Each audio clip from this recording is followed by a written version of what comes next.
Jadi Nabi Musa itu menjanjikan kepada umatnya, kepada Bani Israel, masuklah kota itu, gitu. Karena itu adalah kota yang dijanjikan, begitu. Nah, akhirnya apa? Akhirnya ternyata Bani Israel itu karakternya itu megelne, ya bahasa Jawa itu karakternya megelne. Jadi ketika Nabi Musa itu memerintahkan sesuatu, mereka selalu menghindar dari perintah itu. Itu karakternya, selalu gitu.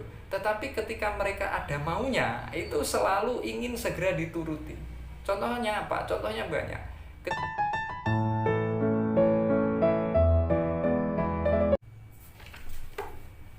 Assalamualaikum warahmatullahi wabarakatuh. Bismillahirrahmanirrahim. Wa nasyukurullah ala nikmatil Islam wal iman. Wassalatu wassalamu ala sayyidil anam wa ala alihi wa ashabihil kiram, amma ba'du. Fala hawla wala quwwata illa billahil aliyyil azim. Rabbi shrah li sadri wa yassir li amri wahlul 'uqdatam min lisani yafqahu qawli. Alhamdulillah, hari ini kita bisa melanjutkan kembali ngaji tafsir Kediri.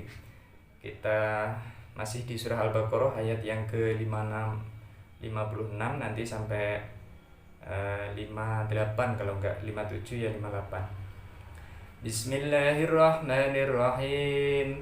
Tsumma ba'atsnakum min ba'di mautikum la'allakum tashkurun. Setelah itu kami bangkitkan kamu sesudah kamu mati supaya kamu bersyukur. Nah, ayat ini ada dua makna ya. Jadi wilayah penafsiran itu ada yang bersifat khusus, ada yang bersifat umum. Nah, yang bersifat khusus itu begini. Yang bersifat khusus itu yang berkaitan dengan kronologis ayat. Jadi kisah sebelumnya menceritakan apa, dan di kisah ini menceritakan bagaimana. Nah, itu namanya makna secara khusus karena dia memiliki ikatan dengan ayat sebelumnya begitu. Nah, sedangkan secara umum itu tidak berkaitan dengan kronologis. Nah, kita maknai yang pertama. Makna ayat yang berdasarkan kronologis atau berdasarkan runtutannya, yaitu maknanya adalah kami matikan engkau, kami bangkitkan engkau wahai Bani Israel. Jadi ketika Bani Israel itu menuntut Nabi Musa supaya Allah itu bisa dilihat dengan kasat mata begitu ya. Jadi Bani Israel itu aneh-aneh permintaannya. Saya tidak akan beriman kepada engkau sebelum saya melihat Allah secara kasat mata. Nah, akhirnya apa? Akhirnya sebanyak 70 orang yang ada di Bukit Tur Sina itu disambar petir.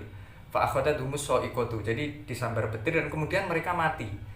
Nah, inilah makna khusus bahwa mereka itu mati kemudian kami bangkitkan. Nah, ini maknanya adalah makna khusus karena berkaitan dengan Bani Israel gitu. Kemudian ada makna umum. Makna umumnya ya nanti semua manusia akan mati dan setelah mati mereka akan dibangkitkan. Itu adalah makna khusus dan makna umum. Summa ba'asnakum min ba'di mautikum la'allakum tashkurun. Tujuannya apa? Tujuannya supaya bersyukur. Bayangkan begini. Seandainya ada orang tahu rasanya mati, tahu di sana ada peristiwa-peristiwa setelah mati, maka ketika dia dihidupkan kembali itu akan bertobat. Jadi maknanya dalam beberapa tafsir itu maknanya begini. Yang pertama, orang yang mati dari Bani Israel itu tidak mati sungguhan, tetapi dia pingsan, dia jatuh, kemudian oleh Allah dihidupkan kembali. Ada juga yang memberikan tafsiran maknanya itu mati sungguhan, kemudian oleh Allah dihidupkan kembali. Jadi memang ada dua makna dan memang itu sebagai salah satu bukti betapa padatnya ayat Al-Quran dan maknanya bisa bercabang-cabang atau ganda begitu. وَظَلَّلْنَا عَلَيْكُمُ الْغَمَامَ وَأَنزَلْنَا عَلَيْكُمُ الْمَنَّ وَالسَّلْوَىٰ كُلُوا مِنْ طَيِّبَاتِ مَا رَزَقْنَاكُمْ وَمَا ظَلَمُونَا وَلَكِنْ كَانُوا أَنفُسَهُمْ يَظْلِمُونَ. Dan kami naungi kamu dengan awan. Nah, ini berkali-kali saya ceritakan ya bahwa ketika Bani Israel itu sudah selamat dari kejaran Fir'aun, kemudian mereka berada di tempat baru di padang Sahara, panasnya minta ampun begitu. Lalu Allah itu mengirimkan nikmatnya, yaitu wadhallalna alaikumul ghamama. Mereka jalan dinaungi dengan mendung, tidak perlu payung, tidak perlu mobil ber-AC karena sudah dinaungi mendung begitu. وَظَلَّلْنَا عَلَيْكُمُ الْغَمَامَ وَأَنزَلْنَا عَلَيْكُمُ الْمَنَّ وَالسَّلْوَى, dan kami turunkan kepadamu manna dan salwa. Dulu pernah saya sampaikan bahwa manna itu adalah makanan manis seperti hanya madu. Jadi bentuknya seperti ini ya, seperti es salju yang ada di Eropa itu. Jadi dia nempel-nempel di pepohonan, warnanya putih, tetapi dia ada butiran, ada ini ya, ada cairan warnanya kuning yang disesepi, itu bahasa Jawanya itu disesepi. Itu rasanya manis seperti madu, itu adalah manna. Kemudian salwa itu sejenis burung puyuh ya, karena bisa jadi di tempat itu memang tempat di mana binatang itu berada. Kemudian ada juga yang memaknai itu adalah makanan yang ditransfer oleh Allah dari surga, karena memang redaksinya itu anzala itu turun dari atas ke bawah. Kemudian misalnya langit atau hujan itu kan dari atas ke bawah. Jadi redaksi anzala itu memang bisa dimaknai itu adalah makanan transfer dari surga. Jadi Bani Israel itu memang ya, bahasa saya, bangsa istimewa, keturunan istimewa yang diberikan oleh Allah makanan istimewa pula, yaitu manna wa salwa. Kulu min thayyibati ma razaqnakum, makanlah dari makanan yang baik-baik yang telah kami berikan kepadamu. Ada redaksi unik kalau kita melihat pola dari ayat yang ke-57 surah Al-Baqarah ini. Polanya begini, jadi tidak halalannya dulu tetapi min thayyib. Ada kemungkinan besar bahwa kala itu belum terikat hukum syariat, karena Nabi Musa waktu itu belum bermunajat ke Bukit Tursina sehingga belum mendapatkan kitab Taurat begitu. Nah, oleh karena itu di dalam redaksi ayat ini itu kulu min thayyibat, makanlah makanan yang baik, belum yang halal karena ketentuan hukumnya belum berlaku. Nah, makanan yang baik itu adalah makanan yang memiliki faedah bagi diri sendiri dan memiliki pengaruh negatif bagi diri sendiri. Maksudnya seperti apa? Maksudnya begini, seperti daging kambing itu baik untuk kesehatan, baik untuk orang secara umum, tetapi bagi penderita darah tinggi itu tidak baik. Gula itu baik untuk orang umum, tetapi bagi penderita diabetes itu tidak baik. Nah, kemudian ini melon, nah, misalnya buah melon itu ya seger, ya enak, manis gitu, cuma bagi penderita kurang darah itu tidak baik. Nah, Bani Israel dulu pada masa ayat ini diturunkan dalam kisah ini itu belum diikat dengan hukum syariat. Dia hanya diperintahkan supaya makan makanan yang baik. Nah, apapun selera Anda oke, itu. Jadi belum ada ketentuan halal haram. Kulu min thayyibati ma razaqnakum wa ma dhalamuna walakin kanu anfusahum yadlimun. Dan tidaklah mereka menganiaya kami, akan tetapi merekalah yang menganiaya diri mereka sendiri. Maksudnya begini, maksudnya dengan tidak melakukan perintah Allah itu bukan berarti mereka itu istilahnya menzalimi Allah gitu, enggak. Jadi orang yang melanggar aturan Allah itu sejatinya dia itu menzalimi diri sendiri. Karena apa? Karena Allah itu ya sudah maha agung, sudah maha luhur dengan sendirinya. Meskipun perintahnya tidak ditaati oleh manusia, itu tidak mempengaruhi kemahakuasaan Allah, kemahaagungan Allah, kemahamuliaan Allah. Justru ketika Allah itu memberikan aturan, itu tujuannya supaya manusia itu selamat di dunia dan selamat di akhirat. Itulah tujuan dari Allah itu menetapkan suatu hukum. Wa idh qulna dkhulu hadhil qaryata wa fakulu minha haitsu syi'tum ragadan wadkhulul baba sujjadan wa qulu khittatun naghfir lakum khotoyakum wa sanazidul muhsinin. Dan ingatlah ketika kami berfirman, masuklah kamu ke negeri ini. Negeri yang dimaksud itu apa? Negeri yang dimaksud itu ada 3. Yang pertama yang dimaksud negeri ini adalah Baitul Maqdis atau Al-Bait Al-Muqaddas. Jadi begini ya, memang mufassir itu memiliki banyak argumentasi untuk menyatakan yang dimaksud bait itu apa gitu. Tapi yang lebih kuat memang Baitul Maqdis. Ada pula yang mengatakan menurut Qurtubi itu Madinah begitu. Sedangkan menurut Tanwirul Mikbas min Tafsir Ibni Abbas, yang dimaksud Madinah itu, yang dimaksud Korea ya, bukan Madinah, yang dimaksud Korea itu adalah Ariha atau Yeriko. Jadi itu adalah sebuah kota di Palestina begitu. Jadi makna hadihil Korea di dalam ayat ini bisa bermakna tiga, tetapi saya secara pribadi lebih condong maknanya adalah Baitul Maqdis begitu. Fakulu minha haitsu syi'tum ragadan, dan makanlah dari hasil buminya yang banyak lagi enak di mana yang kamu sukai. Nah, ini di dalam kaidah usul itu ada ada al-amru tadulu alal wujub. Perintah itu menunjukkan kepada wajib, tetapi di dalam ayat ini tidak sampai bermakna wajib. Karena apa? Karena ada indikasi tidak mengharuskan ke sana. Orang makan itu ya tetap tidak dapat pahala, orang tidak makan juga tidak dapat pahala, kecuali kalau dia memang berpuasa. Nah, itu ada konsekuensi hukum, tetapi di dalam wilayah-wilayah yang normal itu tidak mendapatkan pahala. Wadkhulul baba sujjatan, dan masukilah pintu gerbangnya sambil bersujud. Jadi begini ya, saya secara pribadi itu ada kesan bahwasannya memang Israel yang hari ini menggerogoti Palestina itu ada implikasi secara tidak langsung dari nas-nas kitab terdahulu begitu. Nah, Al-Quran salah satunya juga memberikan isyarat, meskipun bahasa saya masa berlakunya itu sudah berakhir atau expired. Jadi Nabi Musa itu menjanjikan kepada umatnya, kepada Bani Israel, masuklah kota itu gitu, karena itu adalah kota yang dijanjikan begitu. Nah, akhirnya apa? Akhirnya ternyata Bani Israel itu karakternya itu megelne ya, bahasa Jawa itu karakternya megelne. Jadi ketika Nabi Musa itu memerintahkan sesuatu, mereka selalu menghindar dari perintah itu. Itu karakternya, selalu gitu.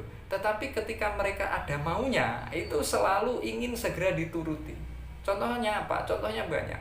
Ketika Mesir terkena wabah, mereka minta segera diselesaikan wabah itu. Ada wabah nyamuk, ada wabah kodok, ada wabah sungai semua menjadi darah, kemudian kutu yang berada di semua ruangan, kemudian pita dan banyak musibah lainnya atau wabah lainnya yang melanda Mesir. Nah, ketika itulah mereka, udahlah Nabi Musa selesaikan ini, saya tak beriman. Nah, ketika diselesaikan wabahnya ternyata mereka juga tidak beriman. Itu karakter Bani Israel. Dan ketika ada kasus pembunuhan, itu mereka kesulitan mencari siapa pelakunya, Bani Israel kemudian punya isyarat gini, kita kan punya Nabi Musa, kenapa repot-repot gitu kan, urusannya selesai ketika Nabi Musa datang gitu. Nah, ternyata begitu juga mereka ketika menginginkan sesuatu itu selalu melibatkan Nabi Musa, tetapi ketika Nabi Musa ganti memerintahkan sesuatu itu selalu menghindari. Nah, salah satunya adalah contoh ayat ini, masuklah kota itu gitu, kota yang aku janjikan.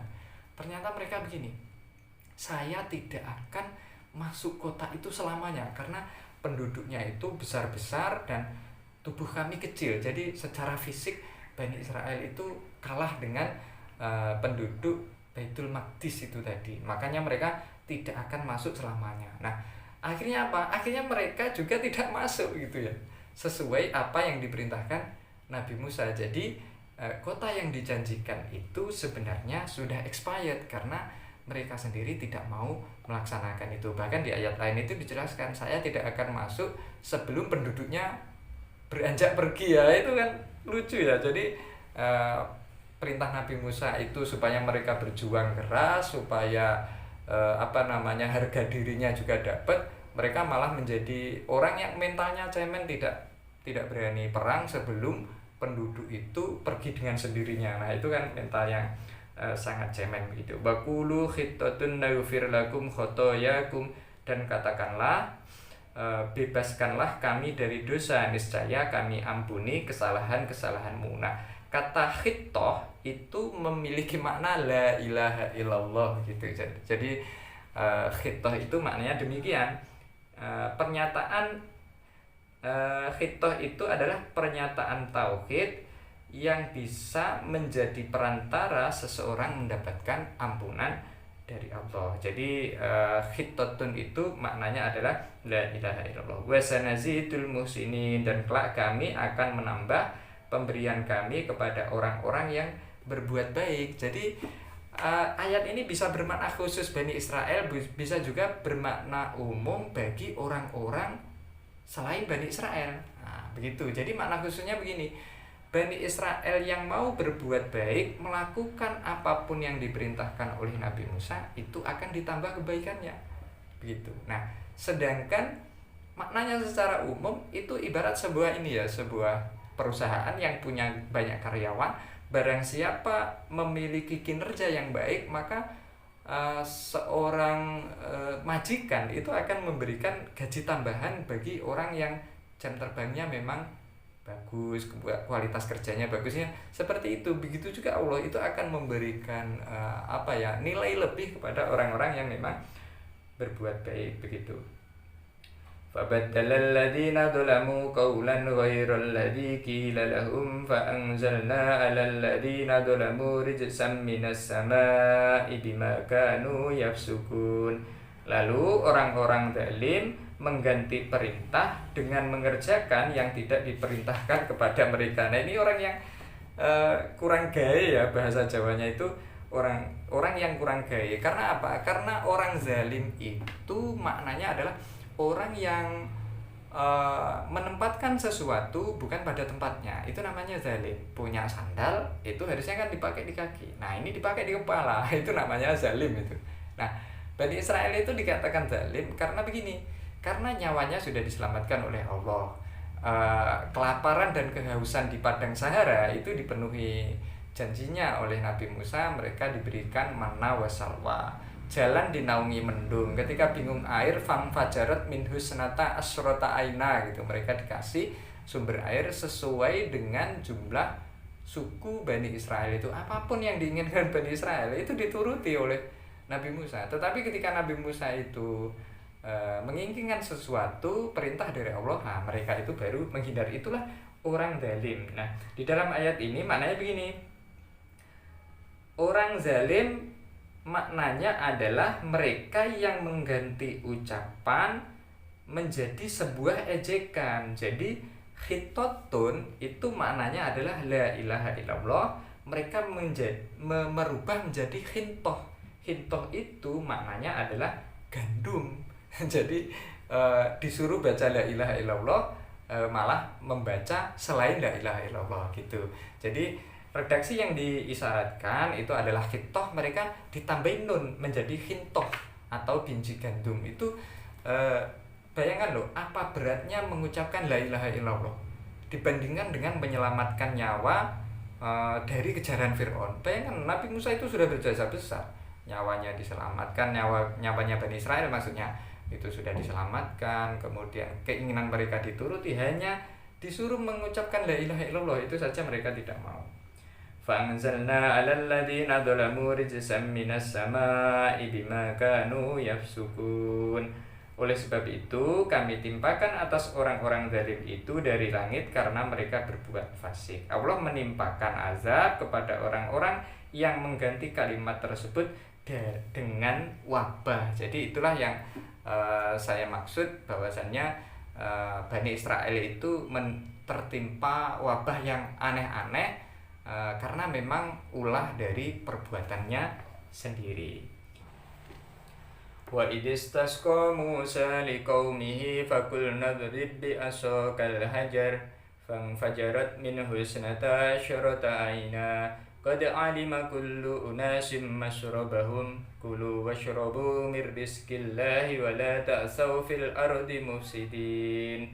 Dan ingatlah ketika Musa memohon air untuk kaumnya, lalu kami berfirman, pukullah batu itu dengan tongkatmu. Jadi di padang Sahara atau di Arabia secara umum itu kan memang daerah padang pasir dan minim sumber air. Nah, ketika posisinya terjepit seperti itu Bani Israel itu bingung mendapatkan air. Dan kemudian lagi-lagi kalau mereka kebingungan itu selalu ngedek ya, bahasa Jawanya itu ngedek, selalu ngedek Nabi Musa supaya problemnya itu segera diselesaikan begitu. Nah, kemudian Nabi Musa memukulkan tongkatnya, namanya Naba'ah. Tongkat itu namanya Naba'ah, dipukulkan ke batu, lalu batu itu memancarkan 12 mata air sesuai dengan jumlah suku dari Bani Israel gitu. Fanfajarat min husnata syurata aina, lalu memancarlah daripadanya 12 mata air. Nah, 12 suku itu namanya adalah ini Ruben, Simon, Lewi, Yehuda, Zebulon, Isakhor, dan Gad, Asher, Naftali, Yusuf, dan Benyamin. Semua itu adalah anak-anak dari Nabi Yakub. Jadi Bani Israel itu memang keturunannya Nabi Yakub. 12 orang ini terlahir dari 2 istri, 2 budak. Jadi dulu itu memang diperbolehkan memiliki budak. Jadi 12 anaknya Nabi Yakub ini sebenarnya terlahir dari 2 istri dan 2 budak. Jadi bukan istri semua begitu, yang 2 itu adalah budak. Kulu washrobu mir rizkillah, makan dan minumlah dari rizkinya Allah. Perintah ini memiliki muatan hukum mubah.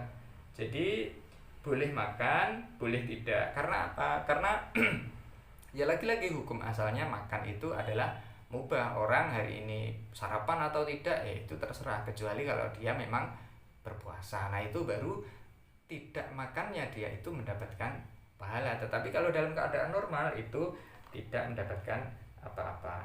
Yang dimakan dari rizkinya Allah itu apa? Rizki Allah itu banyak ya. Rizki Allah itu bukan hanya berupa materi, tetapi kesehatan itu rizki. Kemudian keluarga yang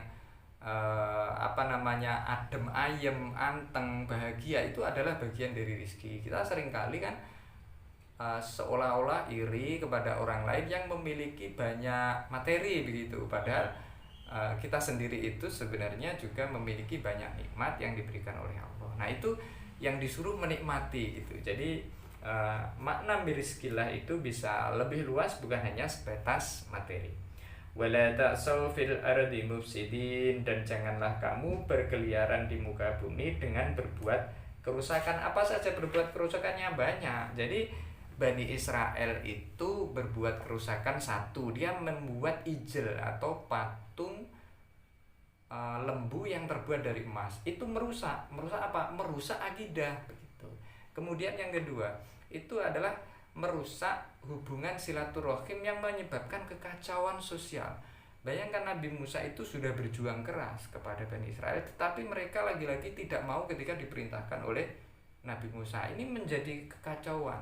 Ketika Nabi Musa itu memerintahkan mereka untuk beriman kepada Allah, mereka justru menuntut lan nu'mina laka hatta narallaha jahra. Aku tidak akan beriman kepadamu sebelum saya melihat Allah secara kasat mata. Nah, ini menimbulkan kekacauan dari segi sosiologis begitu. Kemudian yang ketiga itu berbuat kerusakan di bumi dengan cara dalam konteks sekarang ya, misalnya ngapunten, melegalkan peperangan, merebut tanah Palestina, merebut wilayah-wilayah negara lain, itu adalah berbuat kerusakan. Dan sinyal itu jauh-jauh hari sudah disampaikan oleh Al-Quran, karena memang begitulah karakternya Bani Israel. Mereka selalu tamak, mereka selalu mengharapkan apa yang dimiliki oleh orang lain itu berpindah pada dirinya. Mungkin itu pertemuan kita pada kali ini. Alhamdulillah kita bisa sampai ke ayat 60 ya.